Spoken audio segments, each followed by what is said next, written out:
Hello everybody, Erica here. So welcome to another class in the online class series. I hope that you are enjoying it, or if this is your first class, welcome. I'm so glad you're here. This one is going to be a little bit different than my other classes because you're not really going to see my face. We are learning how to do some basic things, basic operations in Premiere Pro.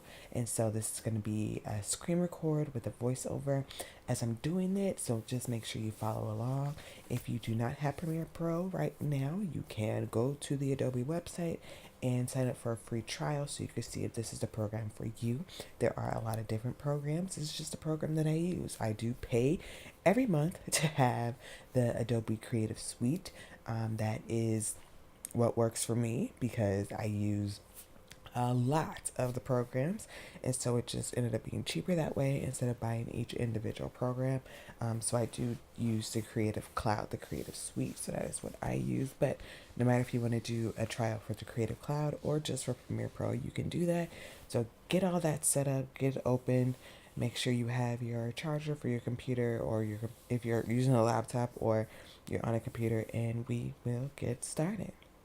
So right here, you see my desktop. These are, just ignore them. These are actually things we're going to use to help do the examples and stuff today. But we're going to open Premiere Pro. Ignore that I have two versions. I haven't deleted the old version.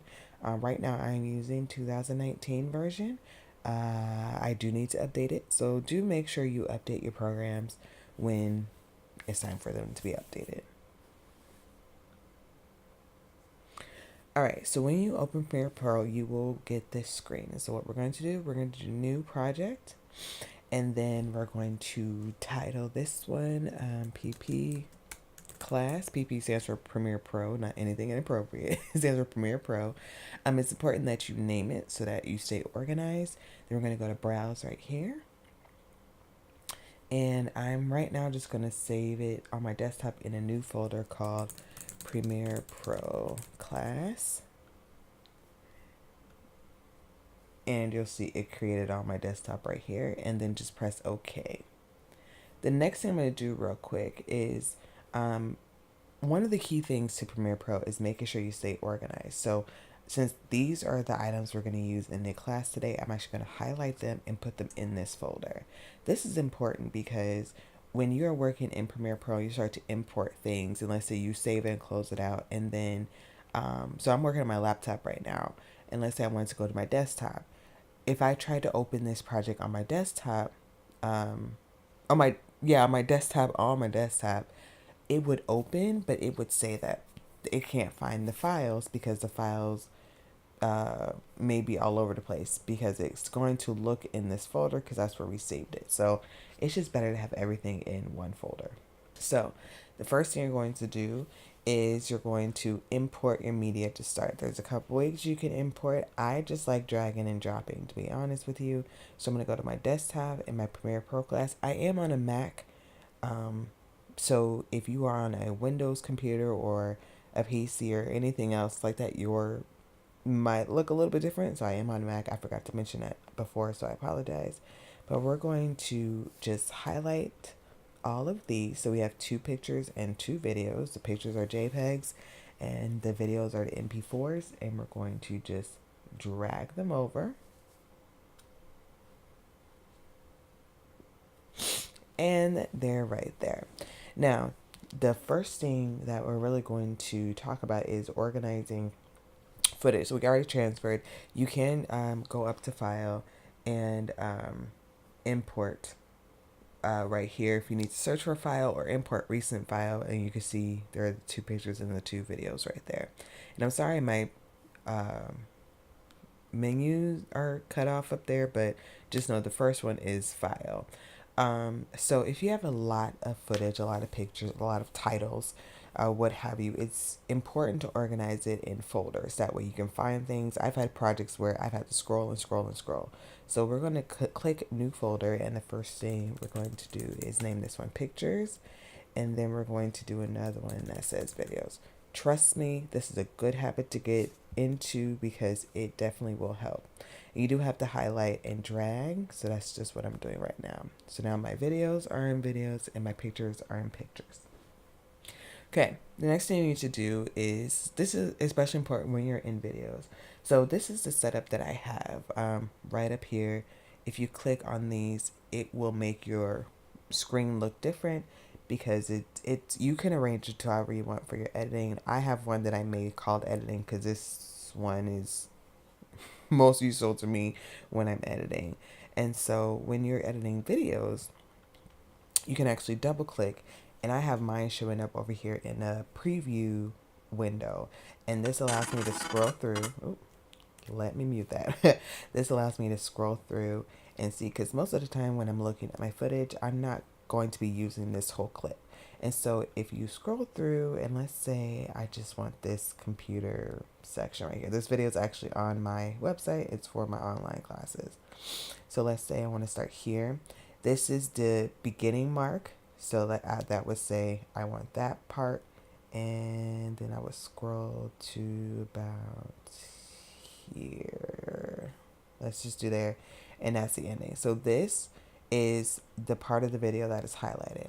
So I actually am not going to need any of the audio from these clips. If you do, I'll show you that in a second. But I'm just going to take the video. So I'm going to be right here where it says drag video only. And drag that and drop it. Down here is where you're actually editing. So you will see the time codes. You'll see the different layers. The top layers are videos or the visuals. And then the bottom layer is the audio. Now, if I wanted the... you see it's just actually, let me unmute it so you can see that it's just the video. So if I wanted to get the audio, so you see I double clicked on the same video and you see that same segment is still highlighted. I can drag the audio down and put it in the audio section, and as you can hear, now it's playing. I'm going to mute that now. Actually, I'm just going to delete it because I don't need it. So let's say I wanted that part of that video. This is a clip I used of one of my podcasts. Let's say I want from here to about here. So I'm just doing the beginning mark and the end mark, and I'm just dragging the video, and I just dragged it onto my timeline. Now, down here is where you can adjust the timeline. So the two circles, the beginning and the end, are close together. That means you're more zoomed in. If you separate them, you're more zoomed out, as you can see. After I drag on my clips, I usually like to zoom it so that I can see the whole thing in one shot, so I can see where I'm at. Yes, you could look up here to see. Over here on the left is the total amount of time that you have so far, and I could look up there, but I just like looking at it. The other thing that you can do is, if you have a lot of clips, you can organize them by color. So you would click it and you press Control click, and then you will scroll down to label. Again, I am on a Mac, and so PC is a little bit different, but I Control click and go to label, and then you can pick all these cute colors. So let's say I want to label that one magenta, and we're going to do Control click, and I'm going to label this one lavender, just because. Oh no, those are too close. Let's change the color. Let's do it green. So the labeling of the colors does nothing to the video. It's just to help. So actually, when I edit my classes for this online class, classes that I'm doing, and I'm editing, I have a lot of footage. And so each topic in that class, I actually label a different color just to help me keep track of what I'm doing. So when you drag your clips down, either a segment from over here, or you can drag the whole clip down from over here, you actually can drag it wherever you want. You don't have to put it right next to it. Another clip, if you don't want to, you can have space, all that great stuff. The next thing we're going to talk about is if you want to further edit your clip while it's down here in the editing timeline, you can move your mouse over to the end. Do you see how it changed to that bracket? You can just drag it, and you can do that on both sides. So if you notice, oh, I need to shorten that down just a little bit, you can do that. The other thing I want to show you is the toolbar. There are shortcuts to all of these, and you can adjust the shortcuts to whatever you want them to be. But we have the selection tool, the track select forward, the ripple edit, the razor tool, slip tool, pen tool, hand tool, and type tool. We're not going to go through all these today. We're just going to do two. We're going to do the selection tool and the razor tool. The razor tool, for my shortcut for the razor tool is actually C. This may not be yours. I actually don't remember what the default one is, but you can change it. We'll go into that later. But it's the cutting tool. So I can just hover over wherever I want it to cut, and I can cut to my heart's content like that.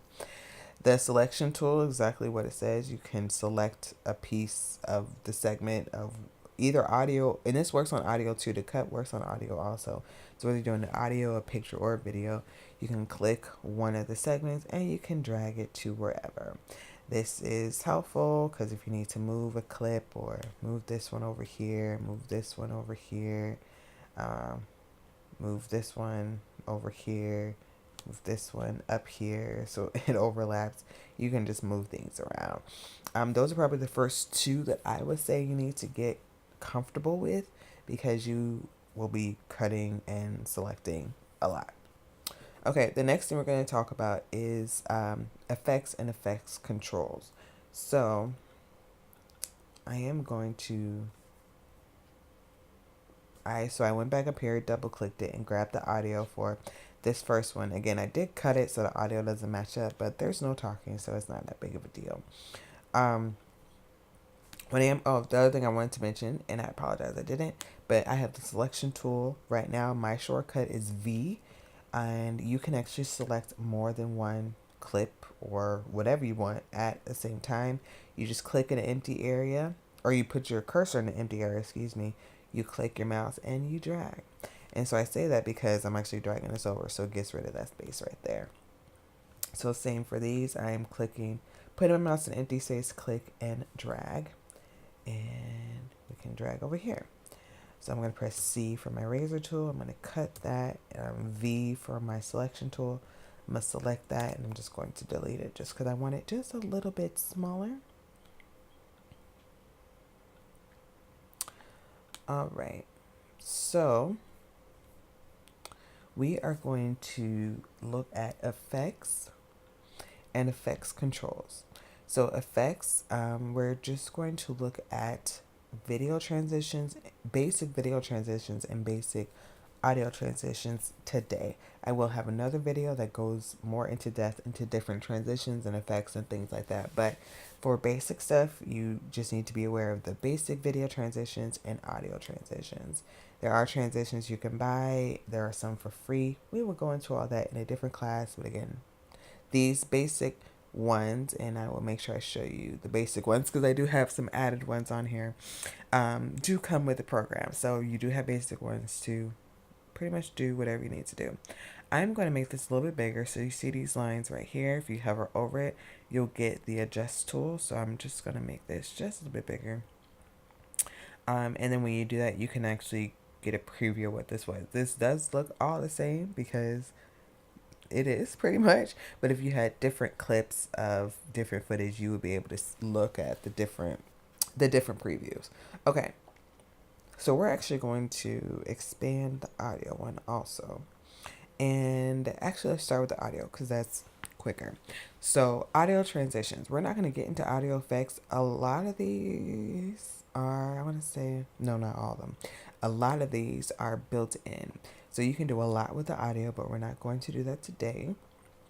But we're going to go into the transitions. And so this one is built in, so you get crossfade. Constant gain means slowly coming in, constant power, and exponential fade.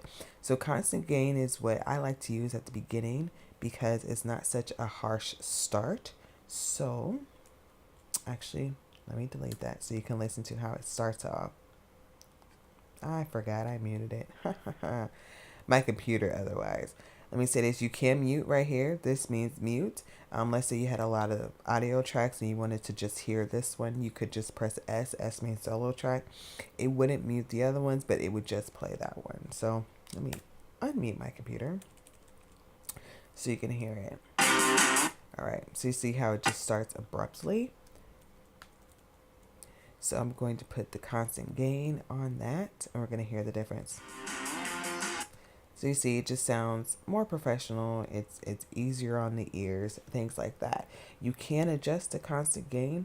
So again, that little bracket that I showed you up here when we were adjusting the visual, you can drag it so it's shorter so that it gains quicker, or longer so that it gains slower, whatever to your heart's content.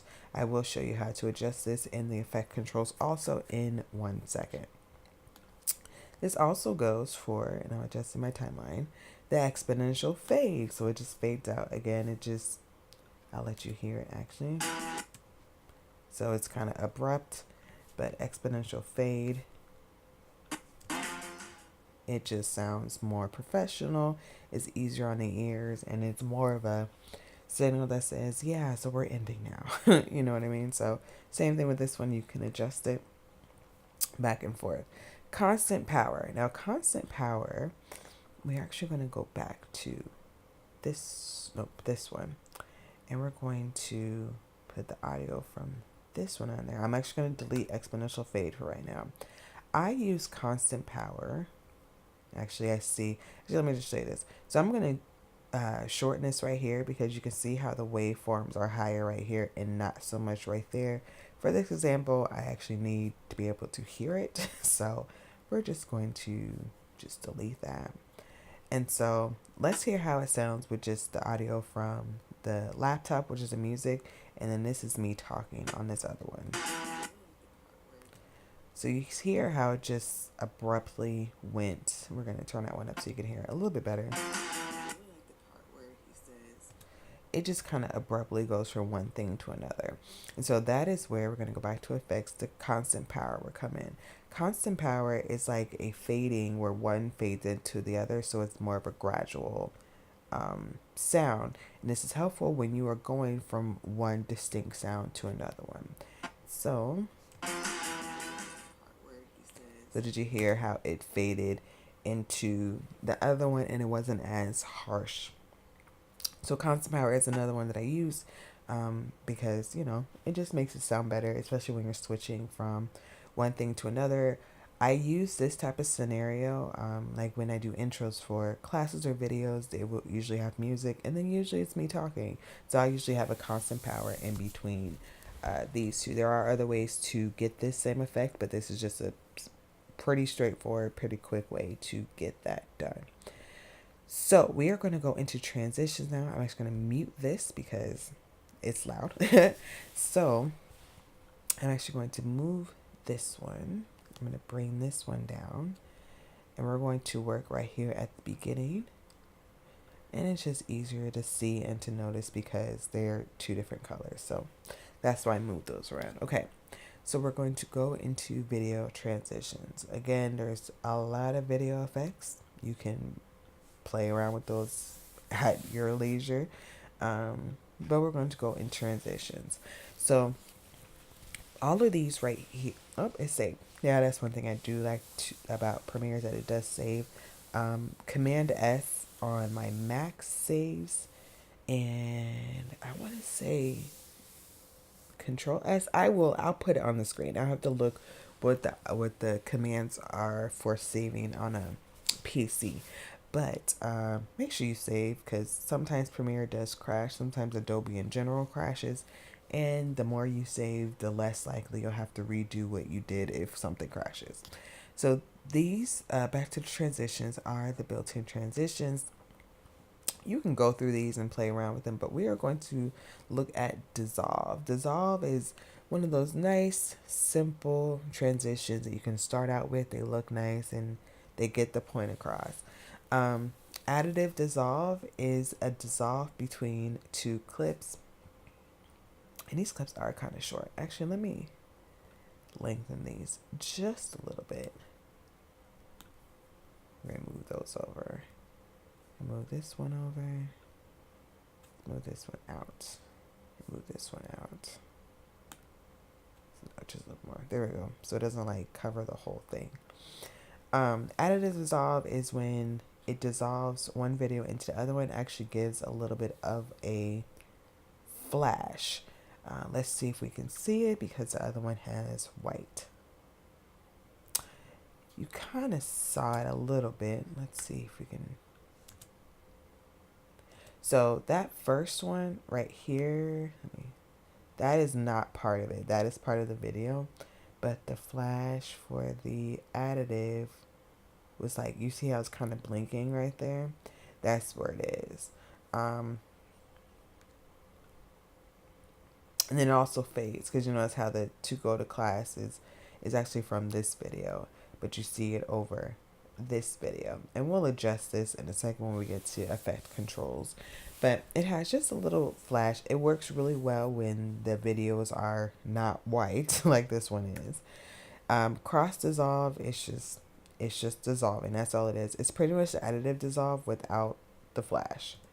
Again, it just creates a smooth transition from one to another. Film dissolve, morph cut, non-additive dissolve, those are other dissolve. But I want to get to dip to black and dip to white. So those, I use dip to black quite often actually, because it's just to me, it's a nice way to end a video. Because again, it's just like the exponential fade for audio. It's just like a visual cue, like, oh, the video's over. It doesn't just like automatically cut off. So it literally just dips to black. You can do it dip to white also. And again, I'm just adjusting these because my clip isn't very long, and it dips to white. So that's what that is. There is if you don't want your video to start like starkly, like harshly, you can do a cross dissolve at the beginning. Again, my clip is not very long, so we're going to just do this, and it will come in gradually. So you can add that to the beginning or the end or the middle, between whatever you want to do. I probably wouldn't do dip to black or dip to white in the beginning or in between. But again, creative freedom, do what you want to do. But I normally use dip to black at the end because it's more of a visual signal that the video is ending. So I don't want people to think my video is ending in the middle of the video. Okay, next we're going to go into effect controls. Effect controls is how you control all the effects, is literally what it says. So right now nothing is here because none of my clips are highlighted. You do have to select a clip and voila, it's there. So actually I'm going to select this one. If you need to resize a clip, you're actually going to go to scale. So when you hover over it, you see that finger and it has the arrow on the left or the right. You can click and hold and it will adjust like that.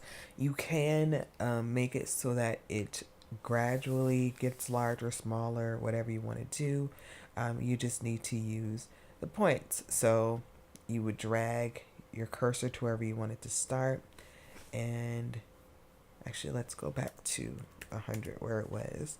And let's say I want to have it here. So I would press the clock button, and then you see all of a sudden this pops up. This is where we put the keyframes. And so we're starting at 100. And let's say I want it to be here. I'm going to click another keyframe and then adjust the scale to wherever I want it to be. So then when we press play, it does that.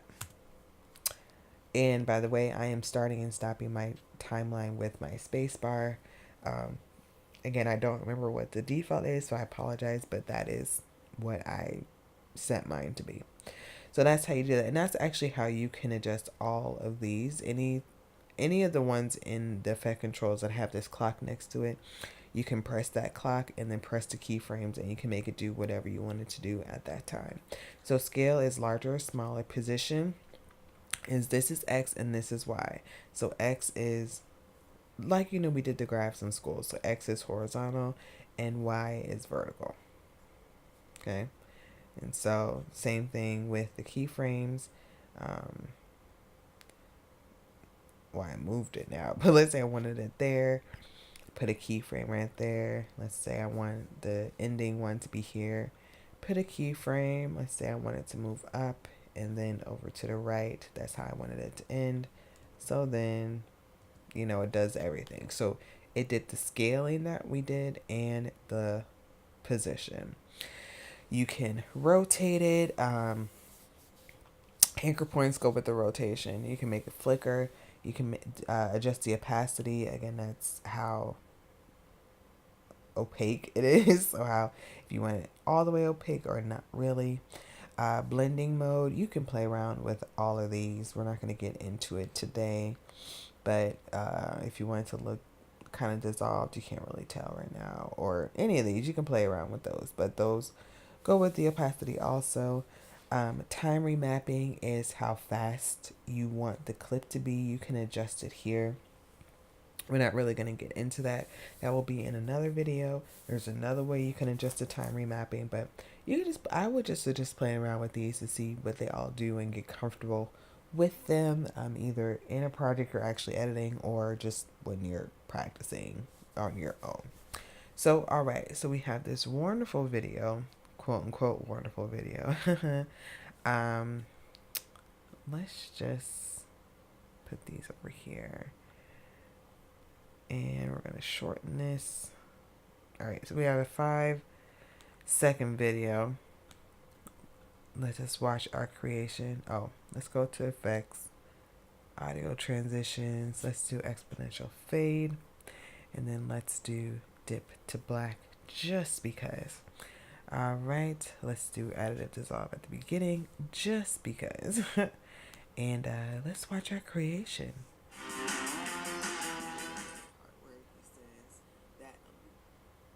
Fantastic, world winning, all that great stuff. Okay, now we're going to go into export. So you're going to go to file, and then you're literally going to go to export. You're going to go to media. The one thing you want to make sure is that your timeline is highlighted. If up here is highlighted and you try to go to export and you press media, it won't do anything. If it's highlighted over here and you do that, it won't do anything. So you need to make sure that your timeline is highlighted. Trust me, I've done it multiple times. Like, why isn't it working? Because my timeline window was not highlighted. So we're going to go to media. And this window will pop up. This window is a preview of your video. So if you take your cursor and go through it, you can see what it is. You can adjust what part of it you want to export. If it's all the way to the left on the left side and all the way to the right on the right side. And how you know that is that this is at 0 and my cursor is at 14. That's what that says. But this is all the way at 0 and this is all the way at the end. Then you're exporting everything. If you only wanted to do a part of it, you can move these little triangles in. So whatever is blue would be the only thing that's being exported. We're just going to do everything for right now. Okay. The next thing we're going to do is the format needs to be at H.264.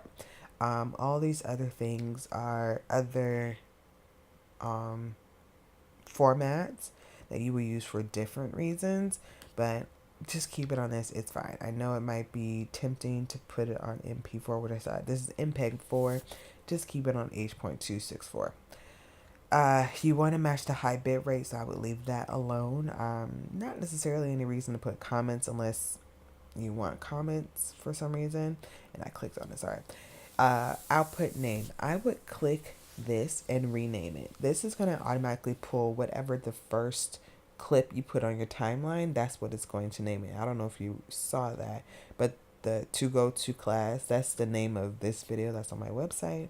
So let's click it and say class example. Again, you want to stay organized so you can find everything. Please don't be like me and do random names for stuff and then have to find something 2 months down the line and have to go through all your footage because you didn't name it correctly.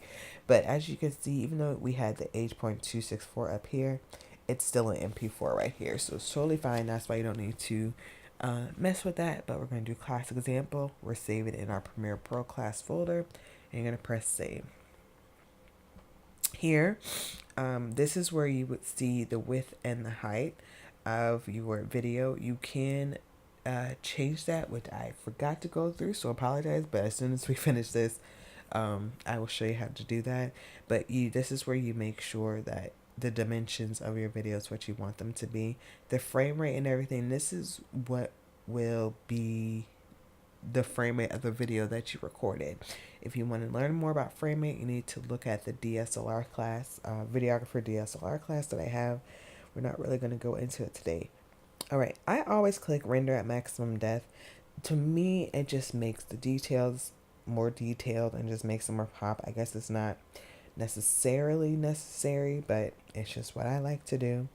Encoding settings, these are usually fine. Me, for a lot of my videos, I do the high, and I do make it 5.1. Is this necessary? No, it is not. But I just like to make sure all the details that are possibly there can be there. Again, if you have really low quality footage and you do all these things, it's not really going to magically make your footage look 4K.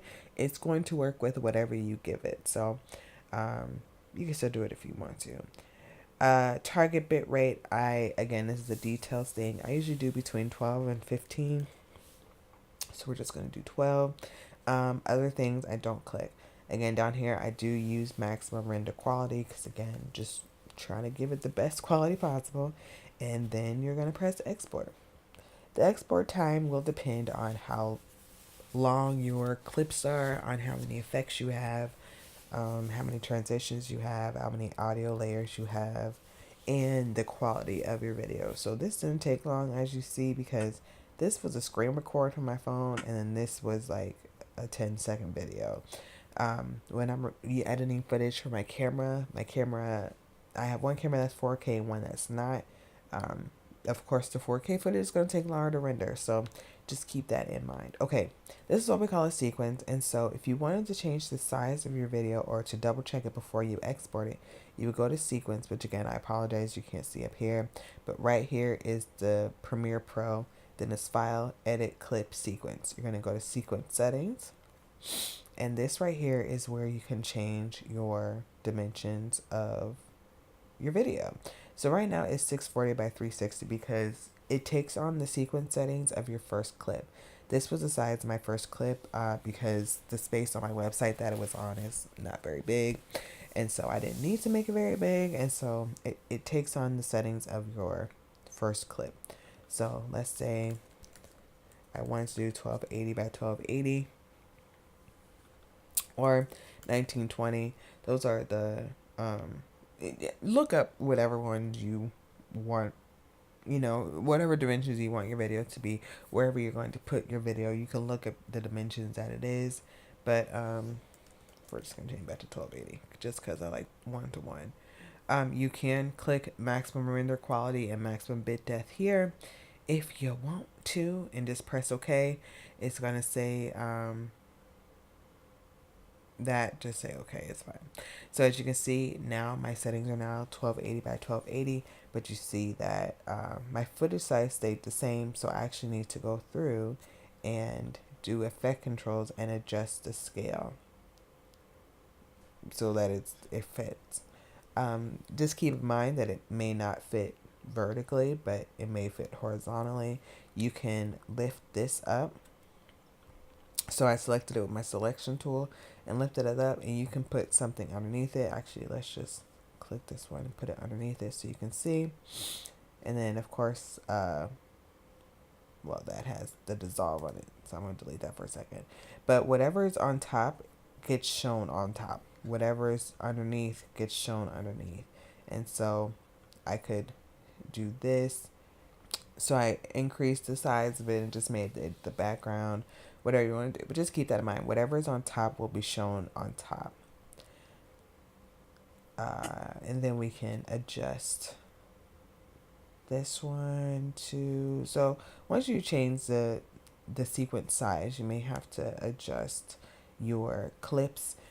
You could do it. Oh, and this is another reason why I do like to label my clips with different colors, because if I do rearrange them and I do have to resize it, I can go through and multiple select. So that means I click and press shift on my Mac to select more than one. Oop, and I messed up there. Because I don't want that. The two clips, the pink one and the green one, they're two different sizes. So I can press all of those, and then I can do control click. And what I can do is nest.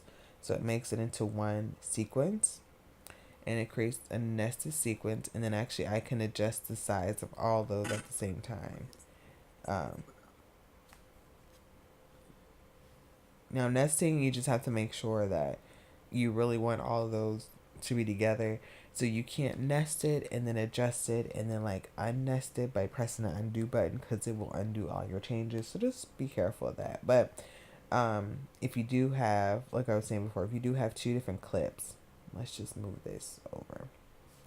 If you do have two different clips, you do have to adjust things separately if you're trying to increase the size or reduce the size or whatever. Let's show this one. Okay. So I just wanted to show that. But we did export it. So class example, because here's our Premiere Pro class. Hit class example. Gonna double click it.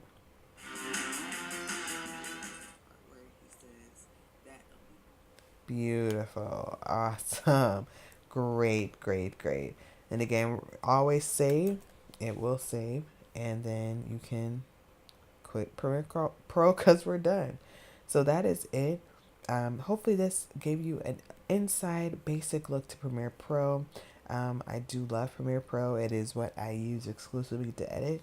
So hopefully this helped. There will be other classes on Premiere Pro. So make sure you ask any questions if you have any questions about Premiere Pro, so I can make sure that I answer them. Also, please make sure you review and rate this class so that I can know where I need to do better or what have you. And I hope to see you in another class. Bye, y'all.